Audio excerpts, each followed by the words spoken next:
we have reached our destination for today. Today we're going to hike the Alpine Trail. It's located in the Daniel Boone National Forest in Pulaski County, Kentucky. And the trailhead is in the Alpine picnic area. Pretty nice little picnic area, a couple of shelters, nice playground. Good place to bring the kids and then have a nice little hike. Well, as you can see, the trail goes down the hill, so let's get going. Well, here we are going down the trail a little ways. And as difficult as it may be to believe, at one time this whole area was covered by the coal mining camp called Alpine. The camp had 300 or 400 people in it at one time. There was a store, a Masonic lodge, a school, and a train depot.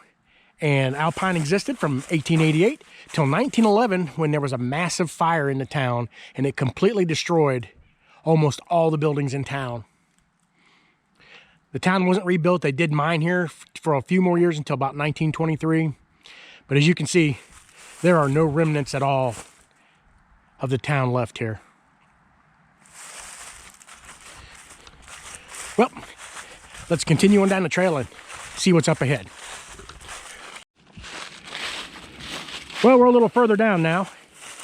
As you can see, it looks like we're walking along an old road here.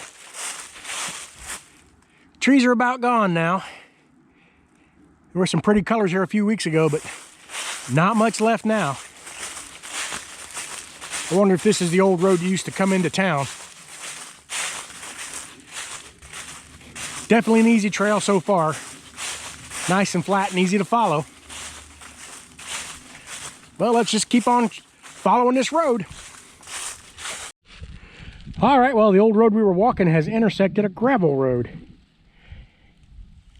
And I don't see any markers right here, but I believe we're supposed to turn left, so we're going to turn left and go this way down this gravel road a little ways.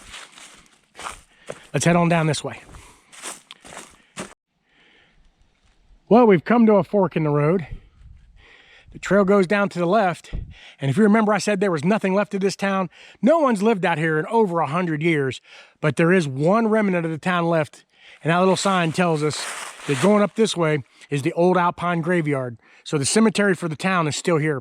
We're going to walk up the hill and visit the cemetery. Well, here's something interesting on the way up to the cemetery. I don't know if you can see that, but those are bricks. That is brick lined. That must be an old spring. There's no water in it now, but there's also a little culvert there too to drain it. So I'll bet you that was a spring for this area at one time. Very interesting. Well, we should be about to the cemetery, so let's walk on up the road. All right, well, we've come about a quarter of a mile up off the main trail here along this road, and here's a sign that says Old Alpine Graveyard, established 1800s. And you can see the old graveyard there out ahead of us. Doesn't look like the Forest Service is doing a whole lot here. Let's walk around in here and have a look around. As you can see, a lot of these graves are just marked with field stones. No names, not even initials. And this one here is really sunk in. That one is completely collapsed, but this is a government stone. This guy's a Union veteran. It says William A. Records, Company E, 16th Kentucky Infantry. And of course, there's always a section with lots of children in it. And here's one that says Minnie, daughter of J.M.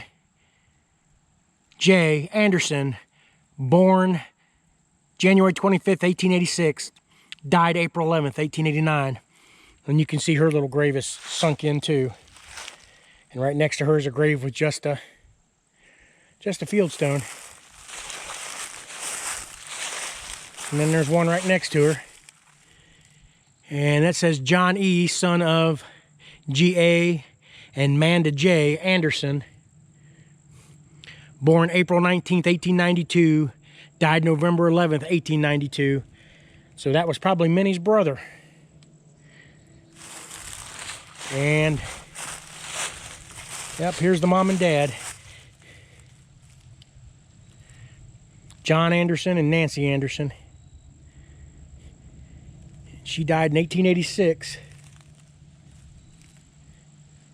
1896, I'm sorry. She was born April 4th, 1834, and died May 17th, 1896.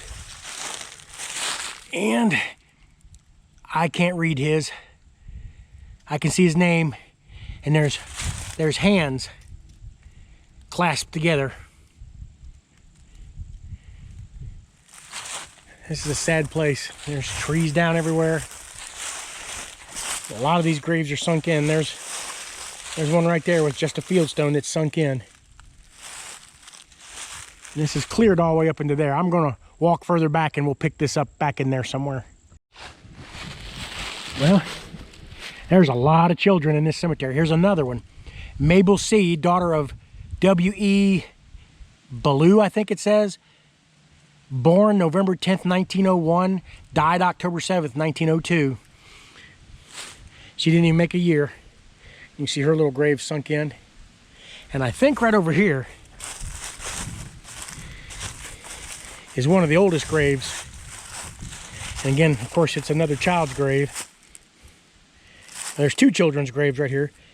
This is Charlie Losey, 1890 to 1893. And then get this yucca plant out of the way. Jenny F. Losey, 1895 to 1896. So 1896 is the earliest date I found in here. There's probably some that are fieldstones that are earlier, because the town started in 1888. And again, there's a little set of headstones right there, and most of them fieldstones.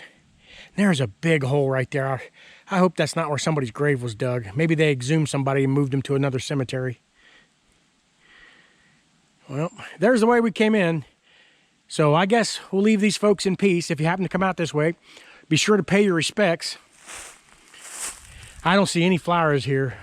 No one comes here and decorates the graves anymore. And it doesn't look like it gets mowed very often by the Forest Service either. Kind of sad, almost abandoned. All right, well, let's move on down the trail. Okay. All right, well, we're a little off the trail. We're right where the main trail and the trail to the cemetery meet. And we've come up off the trail just a little bit. And there must have been a structure here at one time.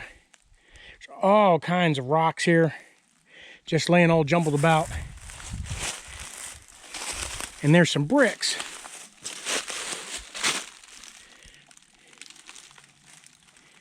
Robins is what that one brick says. And this area right here is very flat, as you can see. So I don't know if this was a house or a mining structure or what, but it's not too far from where we saw that spring going up the hill. So this might have been a house. And then there's a hole out behind this. I don't know if you can see it in the woods there, but there's another hole back there, and I'll bet that was the outhouse. Well, not much left, but enough to get a pretty good guess that there was at least a building here, probably a house. All right, well, let's get back on the trail and walk on. All right, well, we've come down the trail a ways again. And this is where the trail meets up with the old railroad bed from the old Southern Railroad that came into town here to pick up the coal. The old Southern Railroad is still in business nowadays. It's called the Norfolk and Southern. So this is not marked, but I believe we're supposed to go to the left. So let's head on that way. Well, we've come to a big old cut through on this old railroad grade. And the wind blowing through this is really cold. Isn't that absolutely amazing though? Had to blast that all the way through that rock. Well, let's walk on through, folks. All right, we're still walking through this. Look at the rock. It's wet down here and ain't rained in probably a week.